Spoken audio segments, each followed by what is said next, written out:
Kenapa dok?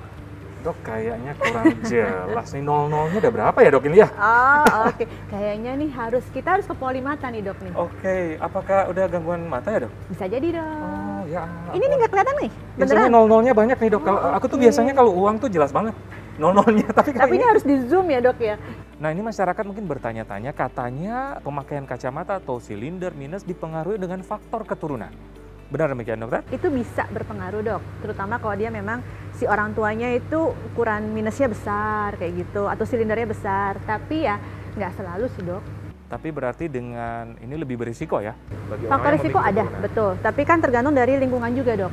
Apa aktivitinya dia, banyak ke yang indoor, apa yang outdoor activity, itu pengaruh juga. Ya, jadi memang faktor genetik ada, tapi memang tidak semua orang tua yang pakai kacamata otomatis anak juga pakai kacamata, tidak semua Betul, ya. yes. Oke dokter, semangat nih untuk periksa mata. Ayo ke poli mata ya dok. Oke, yuk. Oke, mari dok. Ya.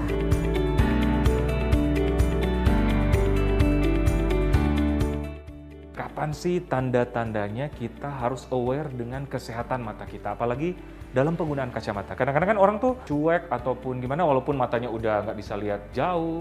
Nah, apa sih yang harus kita lakukan dokter? Sebenarnya sedini mungkin sih dok. Jadi nggak harus umurnya tuh kapan. Mulai kayak rasa tidak nyaman, segera datang ke dokter mata, segera cek mata. Karena bisa jadi mungkin tuh memang kita butuh kacamata atau mungkin ada hal yang lain dok, kita nggak tahu. Oke, tanda-tanda khusus kalau kita harus pakai kacamata gimana dokter? Burem itu pasti. Oh, jadi udah buram ya? Ya, burem. Burem even itu mau lihat jauh, mau lihat dekat, pokoknya tuh burem. Burem itu udah pertama kali. Tapi sebenarnya overall burem nggak cuman kacamata, bisa yang lain.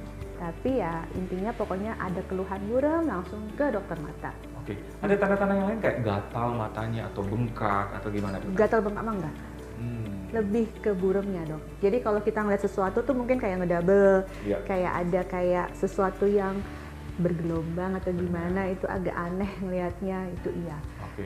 Kalau kayak berkabut mungkin itu hal yang lain, bisa jadi katarak. Tapi itu bisa juga jadi kayak awal-awal dia Kacamata juga ya? butuh kacamata mungkin. juga. Intinya sih pokoknya segala macam burem datang langsung ke dokter mata. Nah, baik dokter. Nah, kadang-kadang kan kita memaksakan untuk tidak pakai kacamata, padahal penglihatan jauh sudah gimana gitu dok, ataupun penglihatan dekat tidak bisa melihat. Nah, apa sih yang terjadi pada matanya dokter dalam kondisi seperti itu? Kalau misalnya orang itu butuh kacamata, tapi dia nggak pakai kacamata, utamanya adalah dia pasti capek dok itu. Karena kan dia berusaha untuk fokuskan penglihatannya. Nah, tapi dia nganggap bahwa itu hal sepele. Cuman kalau pada saat dia ukurannya nggak sampai di atas 1, mungkin itu kita masih dapat lah, kita fokusin gitu. Tapi kalau itu dikerjakan terus-terusan, lama-lama dalam 1 hari dia bisa capek dok. Apa dampaknya bagi mata dokter? Kemungkinan dia bisa nambah ukurannya bisa. Mata lelah bisa macam-macam. Dari dia kayak rasanya kayak tiba-tiba ngeblank, tiba-tiba dia berair, terus kemudian tiba-tiba matanya rasanya gatel nggak enak, terus tiba-tiba bisa jadi kayak pusing, itu juga bisa sih dok. Jadi bisa memperparah keadaan matanya ya berarti ya? Ukuran apalagi yang silinder, minus dan sebagainya ya?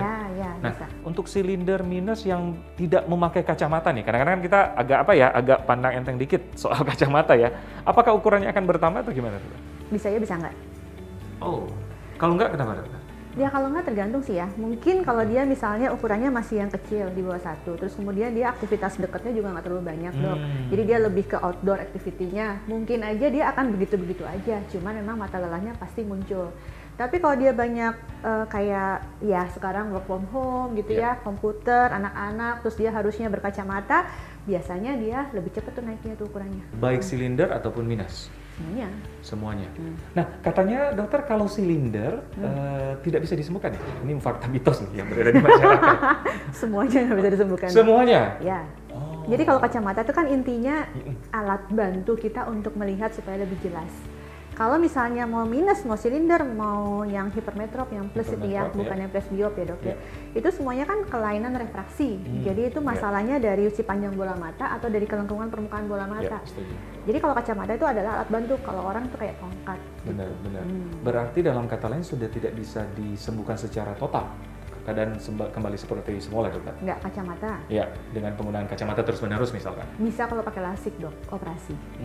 Teknik lasik ya. Lasik tuh jadi kita modifikasi si permukaan kornea. Jadi kita bikin supaya gimana caranya si cahaya yang datang itu dia diterima tepat di retina tanpa kacamata, itu LASIK. Tapi bisa juga kalau beberapa orang yang memang sudah nggak bisa di LASIK karena dia mungkin minusnya sampai minus 20 tuh ada, itu pilihannya kedua beda refraktif. Refraktif ya? Jadi dia seperti kayak orang kita operasi katarak tapi pada kondisi yang lensanya masih bening gitu. Kita bilangnya refractive lens exchange. Oke, jadi mungkin yang perlu masyarakat tahu bahwa kacamata adalah alat bantu, nah, bukan alat pengobatan. Betul. Setuju ya? Dan nggak ada tuh, aduh mata saya ini sakit, cacat gara-gara kacamata. No, itu adalah alat bantu. Ada kan yang salah ukuran, maksudnya kita pakai kacamata. Kadang-kadang kan ya sebagai apa ya manusia kadang-kadang ada error-error dikit ya dokter dengan pengukuran kacamata nih. Nah, apa yang terjadi pada mata dokter? Kalau salah ukuran minus ataupun silinder? Kalau salah ukuran itu sebenarnya nggak nyamannya di yang penggunanya pasti dok. Karena kan dia harusnya misalnya contoh, dia harusnya ada silindrisnya, dia bisa maksimal di situ, tapi dia nggak dikoreksi nih, nggak ada silindrisnya. Akhirnya dia tetap aja begini-begini dia berusaha fokus. Atau mungkin misalnya dia harusnya butuhnya cuma minus 1, tapi dikasihnya minus 2. Ya. Nah itu dia pasti akan lebih berusaha untuk fokus lagi. Karena apa? Kalau minus itu kan dia kena panjang bola matanya itu panjang.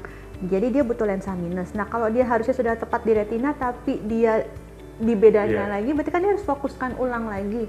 Pasti capek juga. Nah akan berisiko memperparah minusnya, otomatis jadi minus 2 misalnya gitu dok? Nggak tentu sih dok ya. Belum tentu ya. Jadi intinya sih kalau seperti itu di awal pasti dia akan nggak nyaman, pasti dia akan capek. Iya. Malah tidak berfungsi sebagai alat bantu ya, tidak terbantu malah. Malah ya. Kadang-kadang tuh pasien tuh kayak keringan gitu, ini kenapa sih kacamata saya nggak enak, makanya akhirnya nggak dipakai. Tanda-tandanya salah ukuran apa dokter? Mungkin kan ada masyarakat yang nggak tahu ya? Mungkin kalau dia jalan itu kayak lihat jalan lurus nih kayak peyang-peyang gitu, terus dia mungkin kalau misalnya lihat sesuatu benda itu ada yang lebih besar, ada yang lebih kecil, nggak sesuai gitu dok. Ya? Terus mungkin orangnya ini kok kayaknya jadi kerdil, itu bisa. Sampai sakit kepala pun bisa dok. Karena dia udah terlalu misalnya over minus gitu ya. Jadi dia awal-awal sih nyaman banget, oh terang banget nih, tapi ternyata sebenarnya ukurannya nggak segitunya. Akhirnya dia capek. Ngomong-ngomong soal kacamata nih, ada kan kacamata tuh yang beredar tuh yang otomatis, yang bisa diputar ukuran silinder atau minusnya. Saya pernah nemu dok. Itu gimana dokter? Sebenarnya tuh intinya sih kacamata tetap kacamata kayak ini, cuman kan dia kalau untuk ukuran mah tetap harus ke dokter mata ya, untuk kita lihat dia minus berapa ini segala macam. Tapi itu istilahnya kayak kita tuh jadi menghemat biaya. Untuk tidak ganti kacamata. Ya, jadi di adjust itu, cuman untuk ukurannya berapanya mah tetap harus cek. Periksa dong ya. Betul. Jadi bukan otomatis gue minus 2 besok nah, minus 3 kacamatanya sendiri gitu nggak bisa.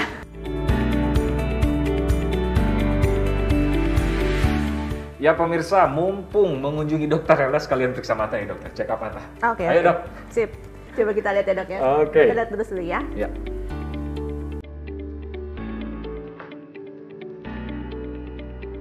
Oke. Baca dok. V. Ya. NK KD.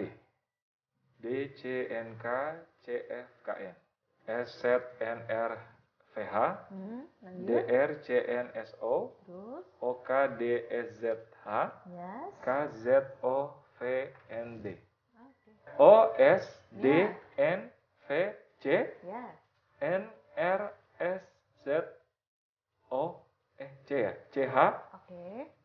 OHO. Terus. NZK. Lulus dok. Jadi untuk saat ini sih dokter belum perlu kacamata dok. Oke. Dokter Helda, gimana sih tips untuk masyarakat supaya mata tetap sehat? Yang pertama itu. Dan yang kedua, jika udah memakai kacamata, gimana supaya kesehatan matanya tetap terjaga walaupun pakai kacamata? Tips menjaga supaya mata tetap sehat dok. Pertama adalah makan 4 sehat 5 sempurna. Setuju. Jangan lupa exercise. Olahraga ya? Olahraga. Terus kemudian mungkin kalau bisa banyakkan outdoor activity. Jadi agak sedikit dikurangi lah gadgetnya. Mungkin kalau sudah work from home, ya pada saat jeda istirahat main di luar gitu. Terus kalau untuk tips untuk yang sudah berkacamata, baiknya adalah kontrol rutin, minimal 6 bulan sampai dengan setahun sekali dok. 6 bulan sekali. Oke, dan rajin pakai kacamata otomatis? Ya harusnya. Tadi kan alat bantu dok itu. Baik Dokter Helda, terima kasih. Nah pemirsa, ingat mata adalah jendela jiwa, jadi rawatlah sebaik mungkin dan sedini mungkin ya dokter ya. Oke, semoga perbincangan kali ini bermanfaat untuk kita semua. Saya Dr. Ekles bersama Dr. Helda, spesialis mata untuk Hidup Sehat Plus.